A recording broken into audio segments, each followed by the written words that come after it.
Hey everybody, welcome back to Spitballin Cards. Today you've got me, Jeff, Chris, and Teapot, aka Raptor at the bottom. The playoffs have started, gentlemen. There's been some crazy playoff games already. As we record this, my Brewers are up 1-0 in their series, and the Blue Jays have been dominating the Yankees. So how about that? Chris, who stood out to you as some of the early playoff potential risers? Yeah, I mean, some of these names have really come out of nowhere. We're seeing some huge starts from Schlittler. We got to be careful when we say that name, of course, and Yesavage. That was much more fun. But these guys, obviously, there's nothing more exciting than like a phenom on the mound. We've talked about this before, like Dwight Gooden in '84, and even like Skeens last year. Like it can really set baseball card markets into a tizzy. And I just want to show Sports Card Investor posted this today, and I feel like this is an excellent encapsulation of what can go wrong or what is wrong with the ultramodern like sports card hobby. So these are three of Schlittler's first Bowman Chrome autos. He doesn't have rookies yet. He'll be in either Series 1 or Series 2 next year. But look at the money, Jeff and Ty, that people are spending. And this isn't for golds or blues or reds or oranges. This is 2 peanut refractors and a black reptilian out of 10. And we're talking about $14,000 for these 3 cards.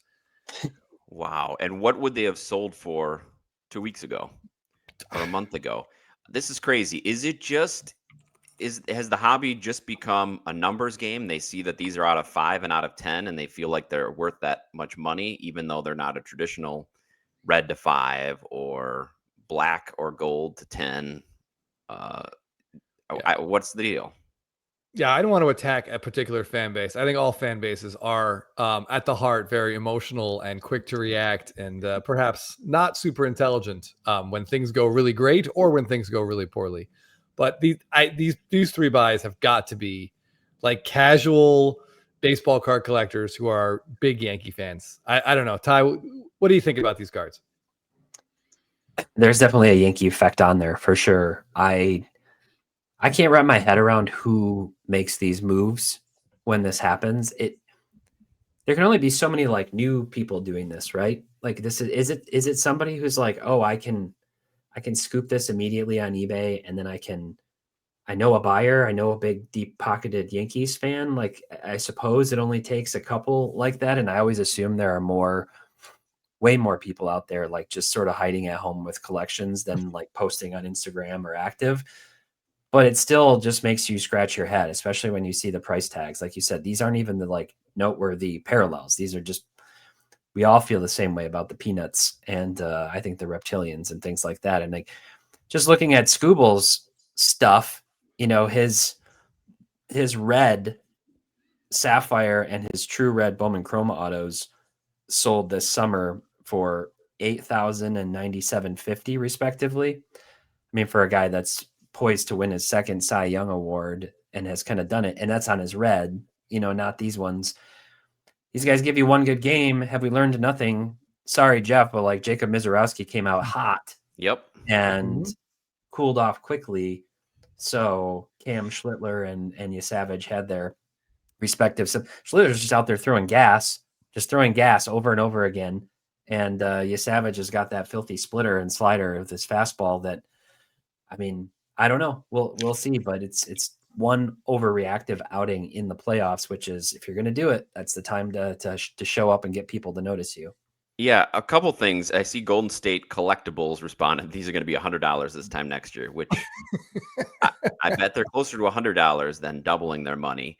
I think Chris hit on a good point here too, is that these guys are so young that they don't have many cards. So if somebody wants a piece of their card, this is the set. This is the card they have to get. And then you see once they start getting more cards out, once they start getting rookie cards, all this gets watered down. And the people are going to be left holding these bags, I think. Yeah, it's a perfect storm for bad decisions and potential disaster. I mean, you could go back to like late 1990s, like how many people that bought like Jared Wright, were excited about that purchase a year later, or like even like Levon Hernandez, that same year. Like how many people are thrilled if they ponied up dough after his big starts against the Braves. I don't know. This stuff just worries me. I get concerned because I feel like people get excited. They don't know what to do with that excitement. It's like a dog getting zoomies, and they zoom right over to eBay and they buy these cards. By the time this goes through authentication and gets to them, we're talking about like 2 weeks. Maybe the Yankees aren't even in the playoffs anymore. Maybe he doesn't make another start this year. The card is already worth less than when they got it. And then those people are likely just to dump the card and be like, well, that was really stupid. I wish I hadn't done this. And then they may never come back to the hobby. So like, I get sad when I see my first response is like throw my hands up. Then I get like sad because these buys are probably going to cost us fellow hobbyers in the long run. That's a good point. There's very little possibility that these could go up. Maybe the Yankees make a comeback and go to the World Series and Schlittler throws 2 more games with 10 strikeouts apiece. I don't, it's hard for me to envision a scenario in which these would go up, especially we're towards the end of the season. There's the off-season swoon anyway with baseball cards. Maybe everybody not named Ohtani is going to go down. I just can't see the upside in this. And yeah, Chris, if it's people that this is their first foray, it's going to be a little rough. Yeah, just be careful out there, guys. Yeah. Everybody watching.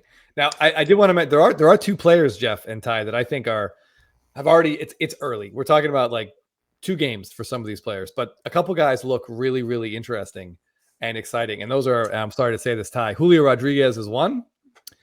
And Vlad Guerrero Jr. after a September, I don't think he homered in September. He homered September 5th. That was his last home run. So 1 home run of the month. Yeah. And I don't know. All of a sudden, I mean, now he's hitting like 600 against the Yankees. That grand slam. I had Bautista flashbacks. So I'm sure you guys all did. But yeah, he looks like he might be ready for the hobby spotlight that we've, been waiting to shine on him for years. Ready for prime time. Yeah, he's a guy I wanted to bring up, Ty, because we've talked about him as just being on the precipice of hobby greatness, but he hasn't been able to put a big full season together since his half Buffalo season. And his numbers this year were pretty underwhelming. What did he finish? 23 home runs, maybe 82 RBIs, something not great for a $500 million player.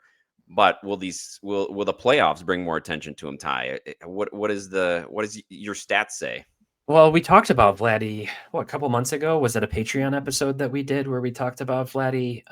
And we also talked about J-Rod, both of these guys. And there's only so much like leash that the hobby has before they lose interest in players. Mm-hmm. So you're talking about a guy with 2019 rookie cards who is, 7 years in or whatever. And I kind of thought, okay, the ship had sailed. And it's not to say it hasn't. Like, we're 2 games into the playoffs for the Blue Jays, 2 games. And there are 2 big games for Vladdy and for Dalton Varsho, who both look like, the second coming of Barry Bonds in 2 games against and arguably the most, probably one of the top 2 marquee matchups, with the other one being the Dodgers and Phillies. And that helps. We talked about this, like in the playoffs, if you show up big, your card values will go up, especially if it's against the Yankees or if it's for the Yankees, as we saw with Schlittler. So it's short term. I don't know that it means anything for their value long term. Now, if Vladdy just stays on this tear, carries the Blue Jays to a World Series and wins World Series MVP, I still don't know that it'll hold. Like we could be All-Star break next summer, and he's having another like so season without the power, without the launch angle. And, then all of a sudden we're just like, what's up with Vladdy, and having the same conversation. So, it's a knee-jerk reaction. That's how the card market works, especially this time of year. We'll see what happens, in the upcoming games. So is it a good time to sell, Ty? If you've been holding on to Vlad, is it a good time to sell? Yeah, ultimately, I think that is just depends on what your confidence is that he keeps this up for the rest of the playoffs. Because if he keeps it up and they advance another round and then they advance to the World Series, he's probably going to keep surging in value, and then he'll come down. He will come back down, like after whenever he gets bounced, whether that's after the World Series or somehow in an improbable comeback in this series by the Yankees, he will come back down. And so I would probably sell if I were holding his cards right now. It's sort of a peak moment. But if you're somebody that still believes in him long term, or just that he's got a lot more and the Jays have a lot more to give in this playoffs, maybe hold a little bit longer. Yeah, at least if it's not something ultra rare that you might not be able to get back. If it's something you could get back again, it might not be a bad time. What do you think, Chris? I feel like Guerrero, as much as we can like you fantasize about these phenoms, you can really start to convince yourself of a Guerrero narrative here where he's 26 years old. He's got over 1,000 hits already, which is a ton of hits. He is going into his age 27 season. Imagine if he's riding the wave of the first Blue Jay, World Series win since 1993. And he's absolutely beloved in that city now, holding up that trophy on all his cards in 2026. I mean, there's a world where you can talk yourself into the Vlad cards are about to go on the biggest upswing, in Dominican baseball history. That's probably not what's going to happen. And like, I just wanted to show real quick, yesterday was the biggest moment of his career, right? That grand slam that he hit. Right. A very cool Guerrero card was ending on Fanatics Collect, like at the same time. Also ended last night. And it was a holding ball SSP, a card, Jeff and I love, in a PSA 9. And I was watching this auction thinking, wow, this seller, this could not be timed. Great timing, right? Any better. And this card sold, including buyer's premium, for $528, which is significantly less than the highest sale of the last 5 months. So there's no predicting this hobby at all. What people are going to do. Hey, you're better off putting 10x that into a peanut parallel of Schlittler. That's just it, isn't it? Yeah. Those are your choices. Yeah, would you rather buy 10 of these or one Schlittler peanut parallel? I mean, I think All right, well, let's get to another player that you mentioned, Julio Rodriguez. So he was off to a horrific start this year, playing good defense, was holding his WAR numbers up, but his offense was atrocious, just like it was the first half of last year. And just like last year, he went on an absolute tear in the second half, really pumping those numbers up. Now he's having a playoff moment as our Seattle in the spotlight against Raptors Tigers. So what do we think of J-Rod? Is he Ty mentioned that leash earlier, and the thing is with the hobby, once you kind of pull on that leash and start going downward, it takes a lot to bring you back up even to the level you were when you started. So is he on the upswing now? I don't know what Ty what you would say here, but I think every single thing, Ty, that you said about Guerrero, we could just say about Julio. It's 2 games. He looks great. He looks a hell of a lot better than he did for the first 2 months of the season. That double last night was pretty clutch. Watching him go nuts. I know it probably absolutely ripped your stomach out of your body, but as someone who doesn't have a horse in that race, that was very cool to see their 2 guys step up right there. But yeah, it makes you look at his career and be like, oh man, if he could just take that step, like he's right there. But I don't know if he will. But if he if he leads this team to their first World Series title ever, I mean, I think that puts a floor into his cards that's probably a lot higher than his floor currently is. And so, like you said with Vlad, he's accumulating a lot of numbers. He's got a start at a really young age. He's still young, so he's piling up some good seasons. Even his bad seasons are pretty good numbers wise. It's too bad he hits so poorly at home at that ballpark. Ty. Well, one thing we've seen is that WAR might be enough to carry you to the Hall of Fame, but it's not necessarily enough to carry you in this hobby and interest there. There's a player who J-Rod reminds me of, and I'm going to preface this by saying that about 2 months ago on the Market Movers channel, I made a video about players across all sports who I thought their hobby was either completely dead forever or like right on the cusp. Yeah. And J-Rod was my hot take for on the cusp because he came out so hot. His prices were so high. He was making Topps commercials. He's very charismatic. He's a cool guy. He had, all big home run derby moments and everything. And you're like, wow, this guy's, he kind of ticks all the boxes with the charisma and everything, but he just didn't seem to be doing enough like Vladdy, honestly, to like make enough noise. And then obviously this season just like completely overshadowed by Cal Raleigh. Yep. And so you look at it and you're like, is he even still the face of the Mariners? Can a number 2 guy on a team still hold a lot of like strength in the hobby? But there's a player who he reminds me of and who his card market reminds me of. And I'm going to just see if you guys can guess it. It's a player who's been in the league a little longer than J-Rod, but who's been very good throughout his career on a clear Hall of Fame trajectory, but who I think all of us have said his cards doesn't necessarily get.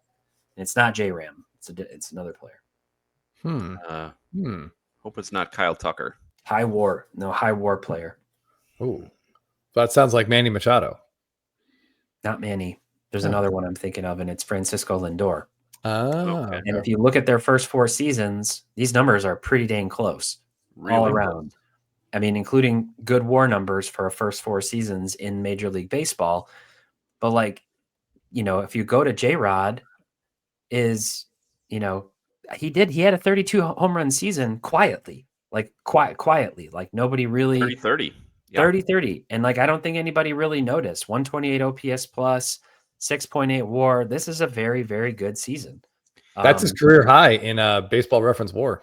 Yeah. It's just kind of, when you start off so bad, people don't notice. Look at his season splits if you can. Yeah. I have that actually pulled up here. Let me switch tabs. So that's exactly what I wanted to look at. And if you look at month by month, April, he was 202 average. And then in May and June, he actually had, better numbers, but still the OPS was lower. He was making contact, but the power wasn't there.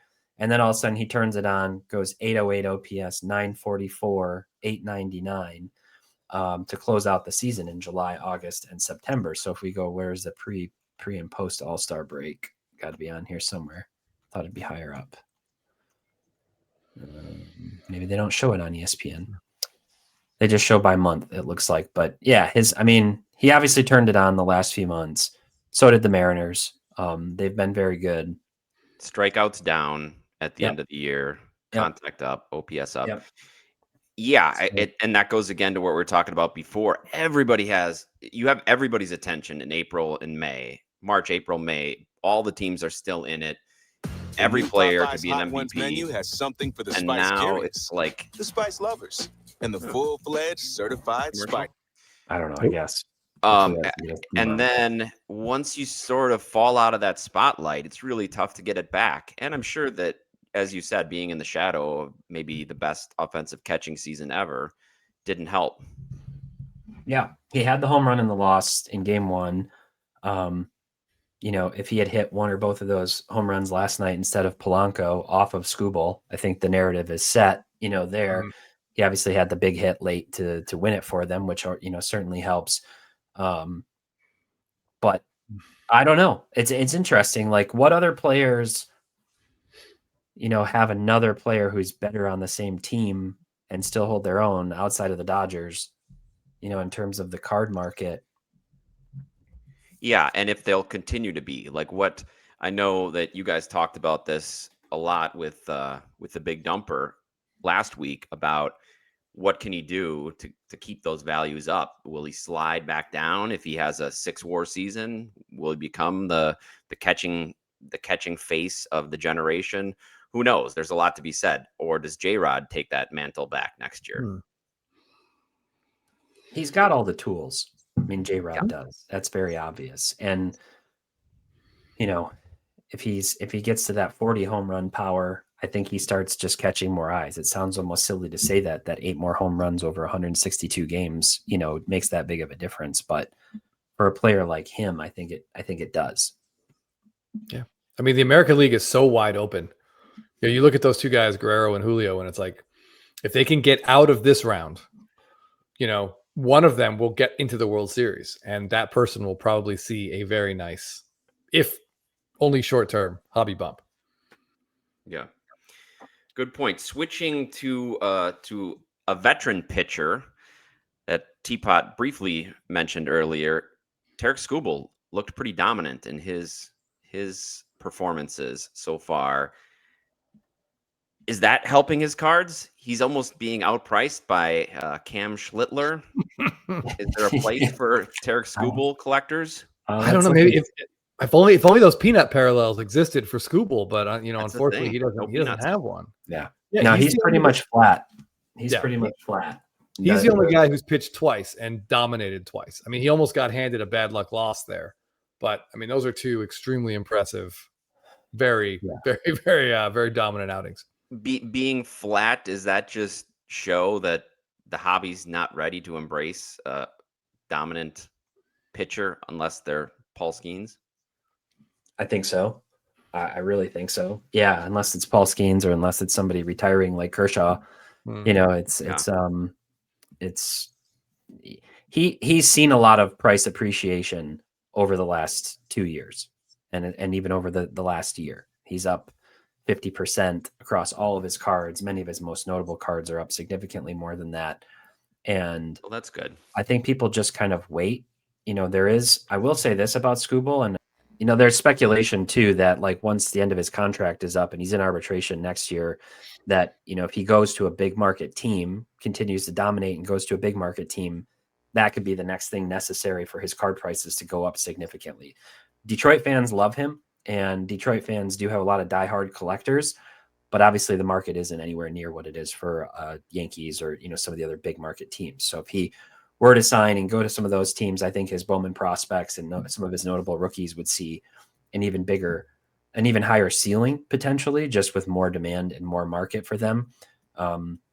Probably not anything in between then, you know, typically, but like everything that's, you know, noteworthy from an investability perspective could be strong. But I'm holding my breath that the Tigers are just going to lock him up and not make the same mistake that they did with Verlander and Scherzer and just commit to it. But ultimately, we'll see.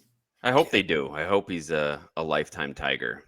That would also help his collectability rather than if he jumps too many teams. I want to give a shout out to my guy Jackson Churio. He's only played one game, but he did get 3 hits in the first 2 innings. The first player in postseason history to get 3 hits in the first 2 innings of a game. He tweaked his hammy slightly, but as of recording, it sounds like he may play game 2, which is good news for the Brewers. So playoff Churio's back. He did great last year in the brief time the Brewers are in the playoffs, and they're going to need him if they are going to make a deep run. So hopefully he is healthy and back. Yeah, you want to talk about small sample sizes, Jeff, and there's nothing more exciting than having like your young guy, the future franchise player, not freaking out in these moments. So he has now played 2 playoff series. That was his 4th playoff game, and he's hitting .571 with an OPS of 1.6, 2 homers, 6 RBIs. That is just that gives you goosebumps. Yep. Doesn't seem overmatched at all. And he did hurt the same hamstring earlier this year, which caused him to miss about a month. So his overall numbers weren't that impressive, but he still was the youngest guy to go 2020 in back-to-back seasons. So he's still young. A lot of room there. And like you said, he doesn't seem to be overshadowed by the moment. No, it's starting to remind me of Andrew Jones hitting those 2 home runs in Yankee Stadium, and that's all I remember from that series. That was it. All right, what else right about the playoffs catches your eye, Chris? Yeah, so there's some interesting. You hear this word narrative a lot when you're watching broadcasts and you watch MLB Network. They talk about it and how quickly these narratives can change. And I've watched a lot of Braves series that seemed they were headed in one direction, and then they unfortunately, took a hard 180 turn the other way. Narratives can change very, very quickly. And just to give you an example of how fast these things can change and what they might mean in the hobby, for 6 innings, Shohei Ohtani was about to go 0-1 in his postseason debut. He was 0-4 with 4 Ks and about to lose the game in Philadelphia in his postseason debut, despite pitching pretty well. 9 Ks. He gave up 3 hits. They happened to unfortunately be in the same inning. And a weird Teoscar play in the outfield cost him a run. But yeah, the narrative on him was going to be first game on the mound was a disaster, a failure because he didn't get the win. And then the same guy, Kike Hernandez and Teoscar Hernandez, with one swing of the bat, flipped the entire game and flipped the script on its head. Now all of a sudden, Ohtani's 1-0. He won his postseason debut. It wasn't just a quality start and a loss. Now it's a win, and that's really, really important. Still 0-4 with 4 Ks. He's going to have a tough series. He and Freeman are looking at down the barrel of a lot of lefties in this series. But narratives can change. And I think our buddy Phil was making a joke that right before Teoscar hit that home run, Ohtani's stuff was probably down about 10% across the board. Teoscar hits that home run, and then it just flips, and now Ohtani's back up 5%. Things like that can happen very, very quickly. And I think for another guy, Aaron Judge, the flip has not happened yet, but it's the potential for it is there. That series is by no means over. We're recording this on Monday. The Blue Jays are up 2-0. We're going back to Yankee Stadium with Bieber versus Rodon tomorrow. But that series is definitely not over. But unfortunately for Judge, the biggest moment in that series for the Yankees was bases loaded, no one out. In game one, they're trailing 2-0, and he strikes out swinging. It was a good pitch by Gausman, but it sort of preyed on his aggressiveness. So the narrative is, despite the fact that Judge is hitting 400, it 444. like, 444. If you talk to Yankee fans, it feels like it's kind of an empty 444. And I'm not getting into that argument, whether it is or isn't. He's still hitting 400 in 4 games or 5 games now. But yeah, that's the moment. That is the big moment. So for Aaron Judge, his narrative, the narrative for the Yankees, if they lose game 3, the narrative for Judge is awful because their signature moment last year is him dropping that ball. Yep. If they lose game 3, the signature moment for this year will be him striking out with the bases loaded, with the chance to flip that whole series around. Again, this one isn't over, but that narrative for Judge is tough. Ty, do you think he can turn this narrative around? Based on the reaction on social media right now, you would think that Judge is 2 for 18 with 10 strikeouts and nothing else. Yeah. And he's 8 for 18 with a 1.024 OPS in 5 games. The problem is he hasn't hit a home run in 5 games, and he only has 2 RBIs. And like you said, in the biggest moment, he didn't come through. And that's what people fixate on. Like, in spite of all those other things, you got to drive in runs. Sometimes you got to do it yourself. But what's really hurt is like the fact that the Blue Jays have just absolutely cooked the pitching on the other side too, right? Like they're just, it's terrible. So if the game had gone differently on the Sunday game and the Yankees had won and Judge goes 2 for 3 with 2 runs and 2 walks, like suddenly you're like, oh, I mean, he's okay. It's 1-1 in the series. They got past the Red Sox. He's played decently. He bobbled the ball in the outfield, and okay, he didn't get a hit in the bases loaded moment, but he's having good numbers. But those big iconic moments, just like they stick with you, especially when you have the pressure on you, especially when you're the one that everyone is looking at. And Ohtani's had more than his fair share of big moments with the lights on him. Freddie Freeman's come through. Mookie Betts has come through. A lot of players, Bryce Harper, a lot of these guys have come through. Everybody's waiting for Judge to have his moment and come through. He's got to do it. It doesn't look good for them right now. Like to come back after being down 0-2 in this series, I wouldn't put any real money on them to manage to squeak through to the next round. But if they manage to do it, sure, they could come around. Otherwise, I don't know. I don't know how many more seasons like this. I think it definitely handcuffs Judge's card market overall because people want those big moments to shine through. Even Ohtani in the World Baseball Classic was one of those moments that came up and solidified him in a lot of people's minds. Well, and maybe Judge will get that moment next WBC. I think this goes back to what we've talked about before on the channel, that having a huge postseason can impact your cards in a positive way. And having a bad postseason might not affect it in a negative way. Baseball is still a numbers game. Judge had an amazing season, his 3rd all-world season. So in the long run, I think that still builds in that floor for him. But like you said, Teapot, to get to that other leap, he needs those big moments. So it's a double-edged sword for his collectors for sure. His prices may stay with a little bit more within reach, but it also is limiting that upside that could be there. Look, if they get eliminated, he goes 0 for 4 with 4 Ks and drops 3 balls in the outfield. I'll be out there buying Aaron Judge cards the next day. Like I'll be vulturing off of people's sadness. I admit it. I'll be the Scott in this particular example. But yeah, I mean, I'm not counting the Yankees out at all. I think they definitely can. They can still win this series. There's a pitching advantage for them in Game 4 if they can get there. So anything's possible in that ballpark. There's one other guy I want to talk about whose narrative I think has very slowly shifted over the last couple of years. And Ty just mentioned him, and that's Bryce Harper. Now, Bryce Harper still gets talked about as, now granted, he's had a lot of huge, incredible moments in the playoffs, a lot of them against my Braves, and certainly the series against the Padres. But in 2023, they were up 3-2 coming home to Philadelphia against the Diamondbacks, and no one gave the Diamondbacks a chance to win that. In fact, I think, was it Mad Dog? Christopher Russo said he would retire if the Phillies lost that series. And of course they did. and his mouth is still going, so he didn't retire. But Harper went dead silent for those 2 games at home. The last year, they were like the 1 seed, and the Mets just steamrolled them. And Harper didn't do anything in that series either. And game 1, he was 0 for 2 with I think like a 1 for 3 maybe with like a seeing eye single and a walk, something like that. So we haven't seen a big Harper moment now in a little while, and I'm wondering how many more games like that does it take for the Harper narrative to begin to shift the other way? Yeah, let me throw you some numbers, Chris. Since those moments that you talked about, since that moment, in 10 games, he's hit .219 with 2 homers and 12 strikeouts. Yeah, 7 for 32 with 12 Ks. Yeah, the Phillies are 2-8 in those 10 games.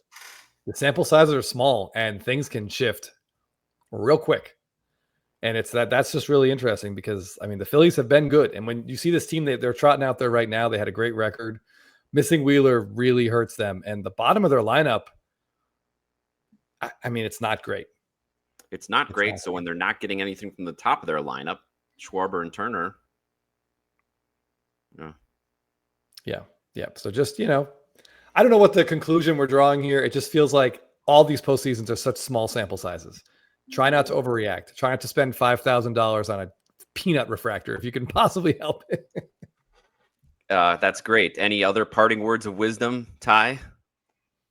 No, just be careful. If you have cards, if you're holding cards of guys who have surged, and they're not ones you're overly attached to, consider getting them listed and selling them. If you can always buy them back. As our friend Neo would say, they always let you buy them back unless it's a 1 of 1 or something like that. So just, watch that. And, but I'm just happy it's playoffs. It's been a lot of fun. I'm happy my Tigers squeaked through, and it should be really fun to see what happens the rest of the way. Yeah. And just keep an eye on moments. So far, the most replayable moment of the postseason is, I think it's got to be the Guerrero Grand Slam, right? For sure. Definitely so far the moment we're going to see a lot. And that's something to think about, Absolutely. All right. Well, by next week, we're going to know a lot more at this time. I do want to give our Patreon a shout out for those of you who have joined. Thank you. If you're looking for more videos from us, we do have quite a backlog, quite a library of videos there, including a new one every week. And Chris, do you have a shout out you want to provide? I'm just pulling it up. Yeah, this one came in a couple of days ago from Mark Barry on our Instagram. And I just want to highlight, I feel like we're always talking about like Ohtani cards. So I want to try to not highlight an Ohtani card. And it's really difficult because there's someone else just picked up a different red ink Ohtani. But I just wanted to point out the color match on this red ink auto sort of matches the jersey and the name. And also, I think this is like one of the cleanest Jose Ramirez on-card autos that I have seen. Yeah, that looks sharp. Looks good. He's not a great signer, is he, Ty? Not typically. No, but this one looks really good. So Mark Barry, that's a great pickup. Congrats on the Jose Ramirez card. Yes. So we on our Patreon, we do have a spot for pickups. And so keep posting them. They're fun to see, and also cards that people are looking for. So if you're interested, please check that out. Thanks, everybody. And we'll see you next time.